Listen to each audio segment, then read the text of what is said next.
I've got some Norwegian lineage. Do you? They're my grandparents. So I do not. the proud Norse, the very stoic and short and wonderful Norwegian folks. Is that like that movie that just came on Netflix with Will Ferrell? I have not caught that one yet. Is it good? Did you like it? It was not. Bad? It was bad in a kitschy way. Okay. It was very kitschy, but I think it was supposed to be bad, and I put that in quotes. But it was watchable. I watched the entire thing. Yeah, there's not. Yeah. It definitely was no Talladega Nights or some of his more classic movies, but it was perfectly fine. There was no Step Brothers or Ron Burgundy. TCH Live's a lot like Big Red Gum. If you don't like it, then okay, I can't complete the rest of that sentence. All right, we got Ace King happening right here with Ken. Jacks. And Brian had just cold call with his jacks, so he just called the shot. Doc's gonna count up and see. Okay, what kind of price am I getting here with the old 10-6 suited? Yeah, you better be getting a really good price because 10-6 suited does not do very well against these types of hands that he's against. So it's a good fold. Mark's going to fold too. He's not going to call that much with 6-5, is he? No. We're going to see two players of the flop. Classic. Classic race matchup. This is like the Duke versus Carolina poker hands. Ken L smashed it. Smashing that flop like you're smashing that like button. He's not going to slow play it. He's going to put his money out there. Bets 55. I think Brian may call one street here. I think I probably would call a one street here, especially with a pair of aces. It's one less ace that he can have in his hand, so he calls. Let's see a jack on the turn. Oh! That is the money card. You shall receive. This is going to be a big pot. They're both deep stacked, too. They both have over 4K. There's no way Kennel can put him on ace jack or pocket jacks here, so you're going to see a big pot here. Here we go. Is he going to pull the trigger now, or is he going to pull the trigger? If he puts Kennel on an ace, I think he's got to pull the trigger now. Put a nice size raise and then bet big on the river. I think you got to be thinking, how can I get all the money in there if it's possible? I don't know that it is, but that's what I'd be thinking. Can I make this, 1,400 and then get it all in on the river? Tight play with like Kennel, that might be asking a lot, but let's see how he plays it. If he's going to slow play this, or if he's going to try to get more money in order to make a bigger river bet. Looks like he's just going to slow play it. Yeah. Going to make it look like a crying call and a 5 on the end. Yeah, I mean, you could also fear that a 3 comes or any other overs there. But this is all going to Brian here. It's just a matter of what can he raise that is going to get called by Ken. And Ken makes it, what, about 340? Just it's a little over that, I think. You're in the ballpark there. I think he's got to raise it to maybe 1,100. I think he can get called if he makes it 1,100. I just feel like the bet's going to be like 800 or 900 here. If he knew that he had Ace King, I think he could kind of name his price. But it's because Ken's got to call here because Brian can have Ace Queen, Brian can have Ace 10, Brian can have a lot of hands that do not have him beat. He does not necessarily have to have Ace Jack or pocket jacks here. So I think Ken calls any reasonable, not an all-in, but he could probably make it even up to 1,500 and still get called.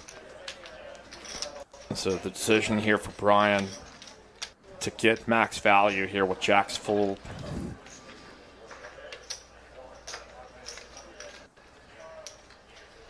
He's reaching as... I'm going to guess he's going to bet about 1,000.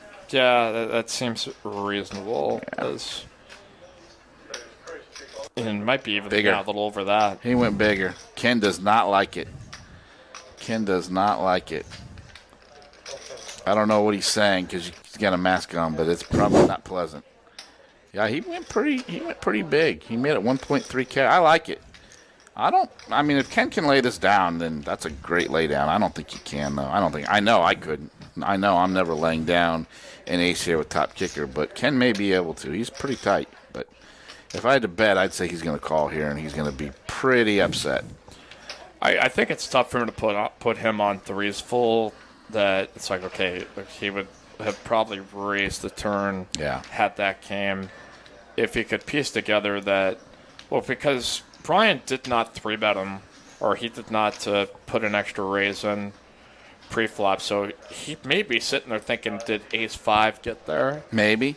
Or is he think thinking... he's probably thinking ace-5 before he's thinking jacks fold. And when you're a tight player with a Kennel, I think you probably also think things like, I'm a tight player. Is this guy pushing me around because he knows I'm a tight player?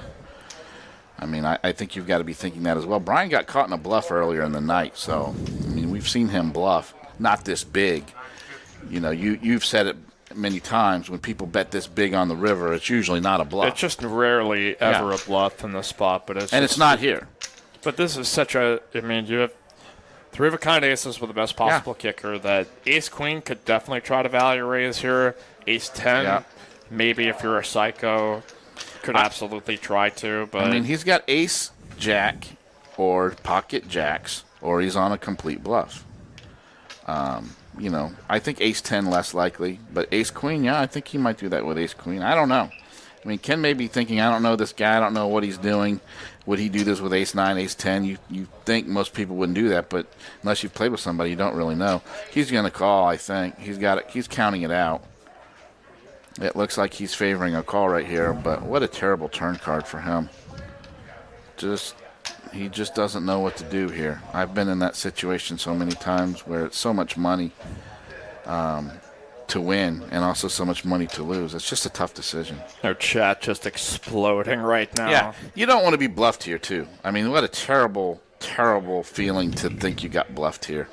And that's the other reason I think he's likely to call is you just don't want to be bluffed here. And I didn't even look at the chat for a while. I was just so enamored with what's happening. And when I said, let's see a jack on the turn. A lot of common threads being shared with what we're saying, but... When I said, let's see a jack on the turn, and it came, I kind of lost it after that. That was an amazing card on the turn to create all kinds of action. Oh, my goodness. This is... So if I'm reading, he's going to fold? He takes it off. That means he's usually going to fold. What a fold there by Ken as jack's full good for Brian. And he'll probably see it later that he made the right decision. Yeah. But, I'm surprised. That's a very good fold. Number 1 draft pick every year in fantasy football for at least 5 years straight. Nick from Yuma says cheese dola instead of steam dola. I like it. This is why I love this job. Is our chat section's always phenomenal. Yeah. At stuff like this, and unlike the other show, we don't ignore 90% of our chatters to anguish here in silence. Yeah. Everyone wants to I will say that about us. Like, we will talk to our chatters. Like, I try to say stuff on there. They see that's a big flop. Top 2 and a bottom set, but the all spade flop may slow some people down. Interesting card on the turn or the river would be a queen or jack. Boy, what happens if you get a 3 out there? That is... But here we go. Yeah, they're both playing. I don't think either one is going to fold this, even though the spades are out there. Yeah, no. Well, I mean, it does. Yeah, I tried to put a positive spin on it, but it can't. Yeah. It's going to freeze both players. There it is. There you go. There Queens it is. Full yes. of jacks. That's the money Threes card. full of queens. Either one. Yeti cooler alert. River bet. I mean, this is also a weird card for the fact that you had the straight flush run out there as well. You do, but I don't think he's not thinking that. But it's just a weird board that I wonder once we see the raise here from Mark if John can he get away from it. Depending on what the sizing that he goes with it. I think if he goes north of 1,300 like we saw with that hand with. Earlier in the night, like this is one he has to call. Like if he went a lot larger, he might be able to convince himself to get away from the hand, but not this. There's no way he's getting away from this. No, I think he could have made that bigger, but of course he didn't know his opponent had a boat as well. He's probably thinking he's just trying to get paid from a spade. Yeah, king of spades, a 10 of spades, something like that. Well, that is one of our bigger hands of the night.